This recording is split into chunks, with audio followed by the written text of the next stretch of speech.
दोस्तों स्क्रीन पर देखिए, मैं इस शीट पे डेटा एंट्री कर रहा हूं और बिना कॉपी पेस्ट बिना रिफ्रेश दूसरी शीट पे अपने आप अपडेट हो रहा है। जी हाँ, हो सकता है ऐसा काम। अगर आप एक्सेल में काम करते हो तो ये आपने प्रॉब्लम जरूर फेस की होगी। रोज एंट्री अलग अलग शीट में और रिपोर्ट अलग अलग बनाना, कॉपी पेस्ट करके फिल्टर लगाना, फिर से अपडेट। अगर बीच में डेटा बढ़ता है तो पूरा सिस्टम ही बिगड़ जाता है। लेकिन आज की इस वीडियो में मैं बताऊंगा कि सिर्फ एक जगह एंट्री करोगे और एक्सेल खुद ही खुद ऑटोमेटिक अगली शीट पे अपडेट करता रहेगा। ये trick accounting office, MIS report और HR और सेल्स में बहुत ही ज्यादा और डेली बेस पे यूज की जाती है। तो दोस्तों बिना टाइम वेस्ट किए चलिए वीडियो शुरू करते हैं। तो दोस्तों ये हमारे पास देख सकते हो, ये हमारे पास मेन डेटा है जो कि हम इस शीट का नाम हमने डेटा दे रखा है। और अगली शीट पे मुझे सेल्स का डेटा चाहिए, अगली शीट पे मुझे IT का चाहिए और अगली शीट पे मुझे HR का चाहिए। ऐसा मुझे अलग अलग शीट पे अलग अलग डिपार्टमेंट सेल्स का डेटा चाहिए मुझे। तो बहुत से लोग क्या करते हैं, यहाँ पे इस पे सिलेक्ट करेंगे, कंट्रोल शिफ्ट राइट एरो और उसके बाद कंट्रोल शिफ्ट L प्रेस करेंगे, फिल्टर लगाएंगे, फिर उसके बाद यहाँ पे क्लिक करेंगे और यहाँ पे सिर्फ जिस डिपार्टमेंट का आपको डेटा चाहिए वो सिलेक्ट करेंगे और ओके करेंगे। और उसके बाद अब आपको पूरा डेटा सिलेक्शन करेंगे और फिर उसके बाद आप यहाँ पे पेस्ट करेंगे। इतना लंबा प्रोसेस करने की जरूरत नहीं है दोस्तों। मैं आज आपको एक बेहतरीन ट्रिक सिखाऊंगा जिसके लिए आप इस वीडियो पे क्लिक करे हो।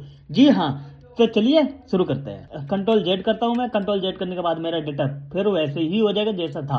अब यहाँ पे हमें सेल्स का डेटा चाहिए तो इसके लिए हम यहाँ पे एक छोटा सा फॉर्मूला लगाएंगे। यहाँ पे लिखेंगे इक्वल फिल्टर। तो दोस्तों इसके बाद एरे मांग रहा है। एरे में हम देंगे पूरा डेटा सिलेक्शन। पूरी डेटा तो हम नहीं देंगे, बाई चांस हमें ऐसा होता है कि यहाँ पे हमें आगे चल के डेटा और बढ़ाना पड़े तो इसके लिए हम पूरा डेटा नहीं सिलेक्ट करेंगे, पूरी शीट सिलेक्ट करेंगे। यहाँ पे क्लिक करके, यहाँ पे क्लिक करने के बाद आप देख सकते हो पूरी सीट सिलेक्ट हो चुकी है। और उसके बाद कोमा देंगे और यहाँ पे हमें डिपार्टमेंट चाहिए, डिपार्टमेंट बेस्ड ना, तो यहाँ पे हमें सेल्स का डेटा चाहिए। यहाँ पे हम डिपार्टमेंट को सिलेक्ट कर लेंगे और यहाँ पे इक्वल देंगे। किसका चाहिए यहाँ पे डेटा है, यहाँ पे हमें चाहिए सेल्स का, तो सेल्स वाली सीट पे आएंगे और यहाँ पे इसे सिलेक्ट कर देंगे। सिलेक्ट करने के बाद कुछ नहीं करना है आपको, सिर्फ क्लोज ब्रैकेट करना है और एंटर हिट कर देना है। एंटर हिट करते ये क्या हुआ, आपका पूरा सेल्स का डेटा यहाँ पे आ चुका है दोस्तों। अब मैं अगली शीट पे आता हूँ। यहाँ पे मुझे IT डिपार्टमेंट का चाहिए तो यहाँ पे भी हम वही फॉर्मूला अप्लाई करेंगे, बस थोड़ा सा इसमें चेंजेस रहेगा। तो आइए क्या रहेगा चेंजेस बताता हूँ। यहाँ पे इक्वल फिल्टर लिखेंगे। फिल्टर लिखने के बाद यहाँ पे एरे मांग रहा है। एरे देने के लिए हम पूरा डेटा सिलेक्शन दे देंगे यहाँ पे और उसके बाद कोमा देंगे और यहाँ पे उसके बाद इंक्लूड में मांग रहा है। इंक्लूड में हमें क्या चाहिए, डिपार्टमेंट चाहिए ना, डिपार्टमेंट वाइज डेटा। और यहाँ पे इक्वल करेंगे। इक्वल किसका चाहिए, IT डिपार्टमेंट का डेटा चाहिए ना हमें। IT सीट पे आएंगे और उसके बाद यहाँ पे इसे सिलेक्ट कर देंगे और क्लोज ब्रैकेट और एंटर हिट करेंगे। तो यहाँ पे देखिए ये भी काम हमारा हो चुका है। यहाँ पे IT डिपार्टमेंट का पूरा डेटा आ चुका है। अगर ऐसे ही हमें HR का चाहिए तो अब आप समझ गए होंगे मैंने क्या चेंजेस करे हैं। सिर्फ मुझे जो हमें डेटा चाहिए वो हमने सिलेक्शन दिया है, तो उसको करने के लिए हम क्या करेंगे, फिर यहाँ पे कहीं पे भी जाएंगे, किसी का भी डेटा कॉपी करेंगे। कॉपी करने के बाद हम आएंगे, एंटर हिट कर देता हूँ यहाँ पे ताकि यहाँ का फॉर्मूला मेरा बिगड़े ना। और उसके बाद यहाँ पे आएंगे और यहाँ पे आने के बाद कंट्रोल V से पेस्ट कर देंगे। ये क्या, ये तो सेल्स का आ रहा है पर हमें चाहिए HR का। तो दोस्तों सेल्स का तो आएगा ही, हमने यहाँ पे सेल्स का दिया है ना रेफरेंस पिछली शीट में, तो इस वजह से आ रहा है। तो यहाँ पे हम क्या करेंगे, इक्वल ये हटा के इसका सिलेक्शन करके इसे डिलीट कर देंगे। डिलीट करने के बाद यहाँ पे हमारा HR का डेटा चाहिए तो यहाँ पे HR का सिलेक्शन देंगे और उसके बाद एंटर हिट कर देंगे। एंटर हिट करते ये क्या, ये भी HR का डेटा आ चुका है। अब दोस्तों बात करते हैं मेन मुद्दे की।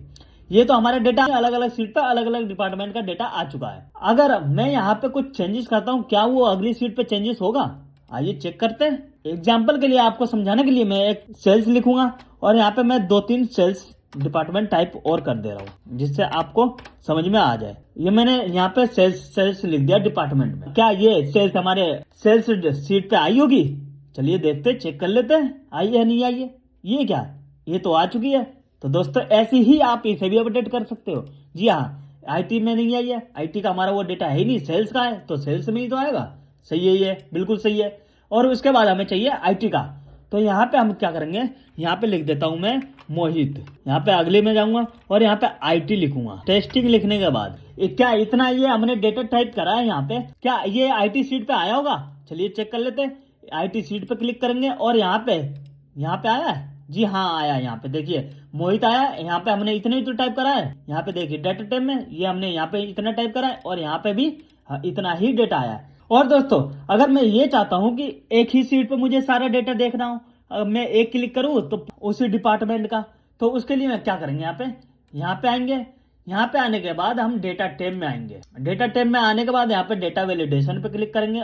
इस पे क्लिक करने के बाद आपका कुछ ऐसा इंटरफेस आ जाएगा। इस एरो पे क्लिक करेंगे और यहाँ पे लिस्ट सिलेक्ट कर लेंगे। लिस्ट सिलेक्ट करने के बाद जो भी डिपार्टमेंट है आप यहाँ पे टाइप कर देना है। क्या टाइप करना है, यहाँ पे हमारे पास जो मेन है सीट, यहाँ पे आप देख सकते हो सेल्स की है, आईटी की है और एचआर की है। यहाँ पे सेल्स लिखेंगे, कोमा देंगे। एक डिपार्टमेंट आप लिखने के बाद कोमा देना होता है अगर अलग अलग चाहिए तो। और फिर उसके बाद यहाँ पे एचआर लिख देता हूँ, एचआर लिखूंगा, कोमा दूंगा। फिर उसके बाद आईटी डिपार्टमेंट है हमारे पास, आईटी लिखूंगा और उसके बाद कोमा नहीं देना है, ये लास्ट है हमारा, तो इसके बाद कोई और नहीं ऐड करना है हमें। और यहाँ पे उसके बाद ओके कर देना। ओके करते ही अगर हम इस पे क्लिक करेंगे, यहाँ पे मैं चाहता हूँ सेल्स का डेटा आ जाए सारा, तो यहाँ पे सेल्स का डेटा आ जाएगा एक क्लिक में। देखिए अगर मैं यहाँ पे चाहता हूँ आईटी का आ जाए, आईटी पे क्लिक करेंगे, आईटी का आ गया। ऐसे हमें एचआर का चाहिए तो एचआर पे क्लिक कर देंगे। तो दोस्तों इस तरीके से आप इसका इस्तेमाल कर सकते हो। तो दोस्तों उम्मीद करता हूँ आपको अच्छे से समझ में आ गया होगा। वीडियो कैसी लगी कमेंट करके जरूर बताना, और वीडियो अच्छी लगी तो वीडियो को लाइक और चैनल को सब्सक्राइब नहीं किया है तो चैनल को सब्सक्राइब जरूर करें।